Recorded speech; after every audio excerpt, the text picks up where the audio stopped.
বার্তা এক নজর, সবার খবর সমান নজর।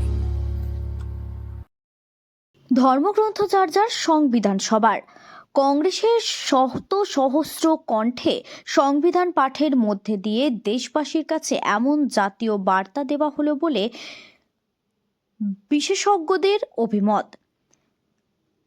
গীতা পড়বে হিন্দু সমাজ, ত্রিপিটক বৌদ্ধদের, বাইবেল খ্রিস্টানদের আর কোরআন মুসলিম সমাজ।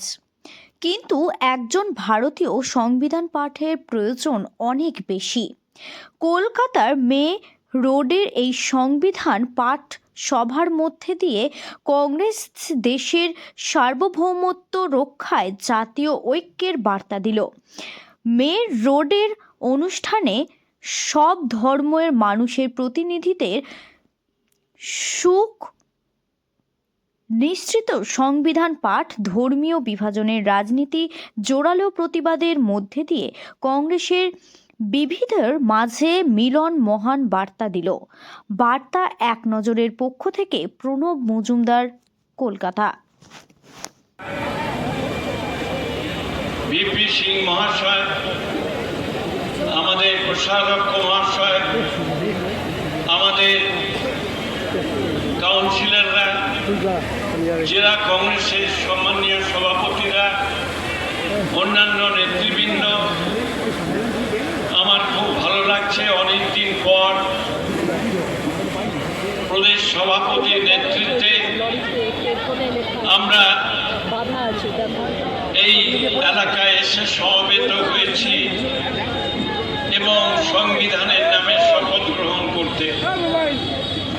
এটা সত্যি দুর্ভাগ্যের বিষয় যে সংবিধানকে অবমাননা করার একটা গভীর প্রয়াস চলছে ভারতবর্ষের মাটিতে। আমি জানি না ভারতের প্রধানমন্ত্রী যেদিন পার্লামেন্টে প্রথম প্রবেশ করলেন সেদিন তিনি পার্লামেন্টের দরজায় নত জানু হয়ে প্রণাম করে আপনারা প্রত্যেকে উঠে দাঁড়িয়ে সংবিধানের এই প্রস্তাবনা পাঠ করবেন। পার্টির তরফ থেকে যারা পাঠ করবেন তাদের আমি এক এক করে নাম বলছি। আর আমাদের মধ্যে আছেন শিখ সম্প্রদায় থেকে জসবীর সিং মহাশয়, তিনি উপস্থিত আছেন।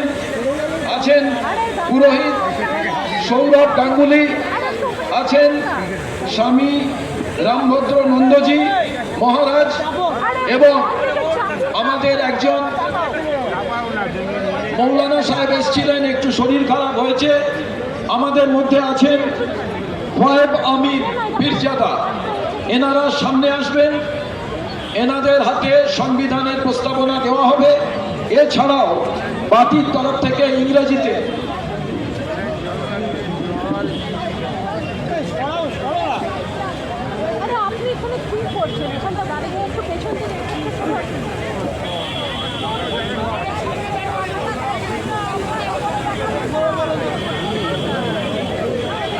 আমাদের ইংরেজিতে, হিন্দিতে, উর্দুতে, বাংলাতে। তো বাংলায় পার্টির তরফ থেকে একজন, ইংরেজিতে কয়েকজন, উর্দুতে কয়েকজন, হিন্দিতে কয়েকজন বলবেন। তাদের নাম আমি বলছি। বাংলাতে